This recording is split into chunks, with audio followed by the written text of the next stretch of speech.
우리는 지난 편을 통해 악한 영이 우리의 생각을 공격할 때 어떻게 우리가 이런 악한 영의 공격을 막아낼 수 있는지에 대해 함께 나누었습니다. 이번 시간에는 우리가 이러한 것을 몰라 악한 영으로부터 우리 생각뿐만 아니라 마음까지도 공격을 받게 되었다면 이럴 때 우리가 어떻게 해야 되는지에 대해 함께 나누기 원합니다. 여러분, 많은 분들이 악한 영의 공격에 대해 착각하는 것이 있습니다. 그것이 무엇이냐? 악한 영이 전설의 고향의 처녀 귀신이나 영화의 악령처럼 우리를 공격한다고 생각하는 사람들이 많다는 것입니다. 물론 어느 때는 이럴 수도 있습니다.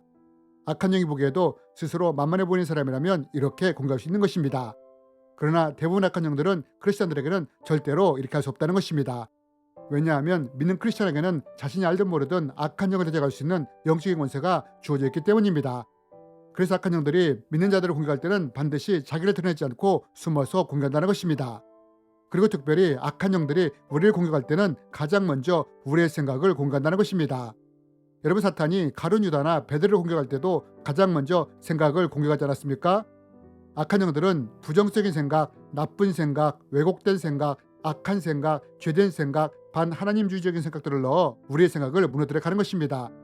그리고 이런 더러운 것들이 마음에까지 심겨지게 하여 이것에 의해 삼가 신앙에도 영향을 미치게 한다는 것입니다. 이렇듯 악한 영들은 우리의 생각을 공격하기 시작하여 마음을 무너뜨리고 또한 삼가 신앙도 무너뜨려 가는 것입니다.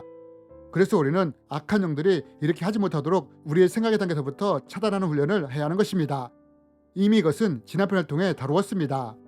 그러나 만약 우리가 이러한 것들을 제대로 몰라 악한 영이 내 마음에까지 더러운 것들을 뿌려놓았다면 이럴 때 우리는 어떻게 해야 할까요? 여러분, 저는 축사사역을 하면서 알게 된 것이 있습니다. 그것은 악한 영들이 세 가지 통로를 통해 사람 안에 침투할 수 있다는 것을 알게 된 것입니다. 먼저 우리 안에 해결되지 않은 상처가 쓴뿌리로 자리를 잡았을 때 악한 영들이 이런 상처의 통로를 통해 침투해 들어올 수 있다는 것입니다. 또한 우리가 반복적인 죄나 지속적인 죄의 영향력 아래 있을 때 이런 죄의 통로를 통해서도 악한 영이 침투할 수 있다는 것입니다. 그리고 누군가 의도적으로 사탄적인 것이나 우상 숭배를 할 때 이런 숭배의 통로를 통해서도 악한 영이 침투할 수 있다는 것입니다. 하지만 문제는 대부분의 사람들이 이러한 것에 대해 잘 알지 못한다는 것입니다. 그래서 자신도 모르게 악한 영의 공격으로 인해 괴로움을 당하거나 무너져 내리는 사람들이 많다는 것입니다. 악한 영의 공격으로 생각이 무너져 내리므로 마음도 무너져 내리고 삶과 신앙에까지 어려움을 겪는 사람들이 많다는 것입니다. 그럼 여러분, 악한 영들은 이렇게 우리를 무너뜨리기 위해 공격하는데 이럴 때 우리는 어떻게 할까요?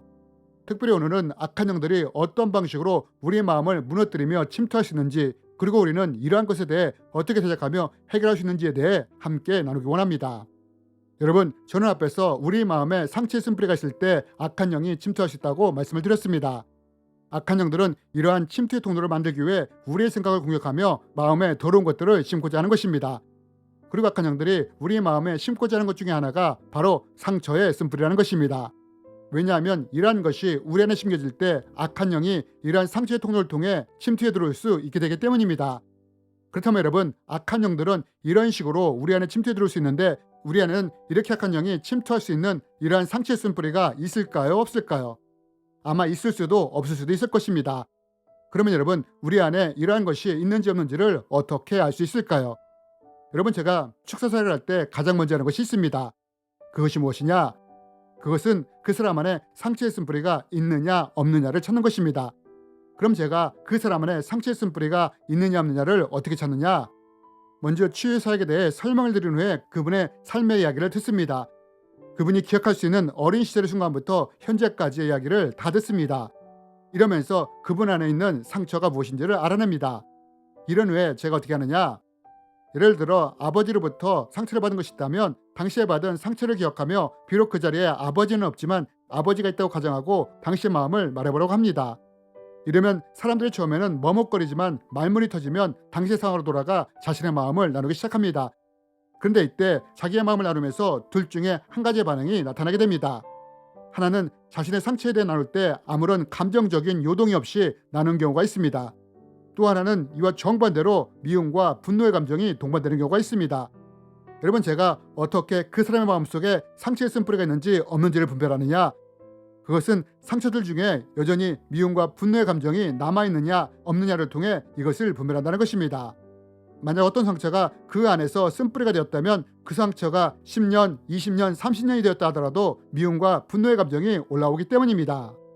그리고 악한 영들이 바로 이러한 상처의 쓴뿌리를 통해 우리 안에 침투해 들어올 수 있다는 것입니다. 여러분, 이래서 사도 바울이 이렇게 말한 것입니다. 분을 내어도 죄를 짓지 말고 하루를 넘기지 말라고요. 왜냐하면 이러한 것들이 해결되지 않을 때 마귀가 틈설 수 있다고요. 여러분, 제가 치유사역을 하면서 가장 먼저 찾는 것이 무엇이냐? 혹시라도 마음속에 심겨져 있는 상처의 쓴뿌리가 있는지를 찾는 것입니다. 그러면서 제가 이것을 찾았다면 이후에 하는 것이 무엇이냐? 함께 이러한 상처의 쓴뿌리를 가지고 하나님 앞에 나가는 것입니다. 그리고 사람이 아니라 하나님 앞에 자신의 상처를 토설하도록 한다는 것입니다. 여러분, 다윗이 억울한 일을 당했을 때 어떻게 했습니까? 자신의 감정을 사람에게 풀지 않고 하나님 앞에 나가 토설하지 않았습니까? 이렇게 자신의 감정을 하나님께 토설하는 것입니다. 이러면서 또한 반드시 하는 것이 있습니다. 그것은 마음속에 심겨진 상처의 쓴뿌리를 제거하기 위해 하나님 앞에서 용서의 시간을 갖는다는 것입니다. 이때 상처가 크면 클수록 용서하는 데 시간이 걸릴 수도 있습니다. 그러나 결단하며 자기에게 상처 준 사람을 용서하기 시작할 때 어떻게 되느냐? 용서와 함께 상처의 쓴뿌리들이 녹아내리기 시작한다는 것입니다. 이렇게 할 때 악한 영이 침투할 수 있는 통로가 녹아내리는 것입니다. 여러분, 혹시 내가 어떤 사람을 생각할 때 오랜 시간이 지났음에도 불구하고 미움과 분노의 감정이 올라오는 사람이 있습니까? 만약 그렇다면 이러한 것은 우리 안에 상처의 쓴뿌리가 있다는 것입니다. 여러분, 이때 우리가 이러한 쓴뿌리를 어떻게 제거할 수 있느냐? 그것은 나에게 상처를 주었던 사람에 대해 용서를 시작하는 것입니다. 용서할 때 그 쓴뿌리가 녹아내리기 시작하기 때문입니다. 용서란 하나님 때문에 그 사람을 향한 미움과 분노를 내려놓는 것이기 때문입니다. 여러분, 저는 이렇게 용서를 통해 치유사역을 진행해 나갑니다. 그러면서 이와 함께 반드시 하는 것이 무엇이냐? 그것은 혹시라도 이 상처의 쓴뿌리를 통해 악한 영이 침투했는지를 확인하는 것입니다. 그럼 이것을 어떻게 확인하느냐? 이렇게 대적하는 것입니다. 예수 그리스도 이름으로 명하노니 이 사람의 상처의 쓴뿌리에 숨어있는 악한 영은 기침하면서 자신을 드러낼지어다 라고 말입니다. 여러분, 예수님이 말씀하시지 않았습니까?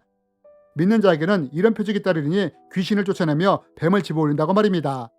여러분, 이렇게 대적함으로 혹시 모를 상처의 쓴뿌리에 숨어있을지 모르는 악한 영을 집어올리는 것입니다. 이때 그 상처의 쓴뿌리 안에 악한 영이 숨어 있었다면 기침을 하면서 자기를 드러내는 것입니다. 이때 저는 이렇게 드러난 악한 영을 주저하는 것입니다. 예수님이 귀신에게 이름을 물었던 것처럼 저도 이름을 묻고 언제 들어왔으며 그 안에서 어떤 짓을 했는지를 알아내는 것입니다. 여러분, 악한 영들은 이렇게 상처의 쓴뿌리에 뱀처럼 숨어서 그 사람을 향해 독을 뿜어내는 것입니다. 이런 악한 영을 예수 그리스도의 권세로 집어올리는 것입니다. 여러분, 이렇게 혹시라도 상처의 쓴뿌리에 숨어있던 악한 영이 있다면 예수 그리스도의 권세로 집어올리고 쫓아내는 것입니다. 그런데 여러분, 저는 이런 경험을 한 적도 있습니다. 제가 치유사역을 했던 한 집사님에게는 심한 상처의 쓴뿌리가 있었습니다. 저는 이분의 상처에 악한 영이 숨어 있을 거라고 생각을 했습니다. 그러나 사역을 했는데 악한 영이 없었습니다. 나중에 보니 이분은 매일 정기적으로 기도하시는 분이었습니다. 여러분, 악한 영들은 우리 안에 심겨진 상한 상처의 쓴뿌리를 통해 우리 안에 침투할 수 있습니다. 그러나 악한 영이 상처가 있는 이 집사님 안으로는 침투하지 못했습니다. 왜요? 왜냐하면 이분의 기도의 권세가 악한 영보다 더 강했기 때문입니다. 여러분, 예수님이 말씀하지 않았습니까? 기도 외에 다른 것으로 악한 것들이 나갈 수 없다고 말입니다. 여러분, 이분에게는 악한 영이 침투할 수 있는 통로가 분명히 있었습니다. 하지만 그분의 기도의 권세가 악한 영의 침투를 막아버린 것입니다. 여러분, 우리의 상처가 쓴뿌리가 되었다면 이것이 우리의 삶과 신앙에 부정적인 영향을 끼칠 수 있습니다.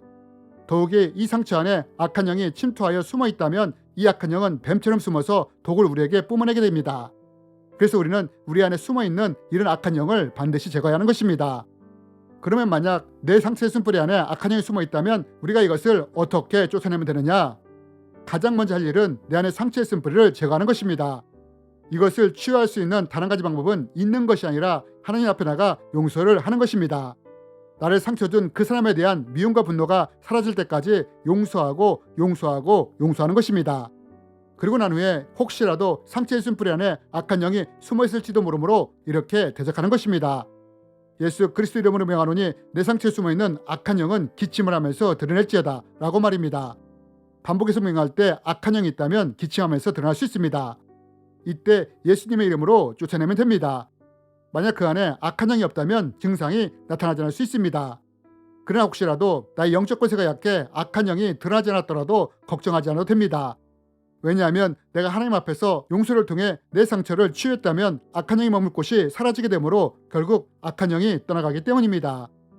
여러분, 우리가 악한 영으로 인해 공격을 당했다 하더라도 이렇게 우리는 하나님의 주신 권세로 회복해 나갈 수 있는 것입니다. 사도 바울이 말한 것처럼 하나님의 주신 권세로 영적 전투에서 승리하며 나갈 수 있는 것입니다. 그러나 만약 우리가 이뿐 아니라 또 다른 것에 의해서 삶이나 신앙에 좋지 않은 영향을 받고 있다면 이런 것들에 대해서는 우리가 어떻게 다루고 어떻게 처리해야 할까요? 이에 대해서는 다음 편에서 자세히 다루기 원합니다. 주님의 이름으로 여러분을 축복합니다.